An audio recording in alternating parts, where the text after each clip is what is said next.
Hello, কালকে birthday উপলক্ষে মামাবাড়িতে ছিল আমাদের ইনভাইট। আর দেখছি দিদি জিজু সবাই এসেছে। তো গিয়ে আমি এমনভাবে সারপ্রাইজড হয়েছি, জাস্ট ভাবতেই পারিনি। আমি ভেবেছিলাম রাতে খালি খাওয়া দাওয়ার করে বাড়ি চলে আসবো, কিন্তু বৌদি যে একটা এরকম সারপ্রাইজড প্ল্যানিং করে রেখেছে আমার জন্য, মানে আমার জন্য এটা আনএক্সপেক্টেড ছিল একদম। মানে আমি খুব খুশি হয়েছি। আর এটা আমার প্রথমবার আমি এরকমভাবে একটা সারপ্রাইজ পেলাম। পুরোটাই করেছে বৌদি।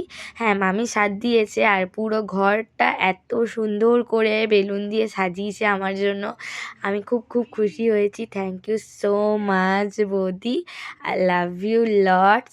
সত্যি আমি খুব খুশি হয়েছি, কারণ আমি এরকমভাবে সারপ্রাইজ এই প্রথমবার পেলাম। আমার খুব খুব ভালো লেগেছে। আর শুধু সেলিব্রেশন না, তার সাথে গিফটও পেয়েছি।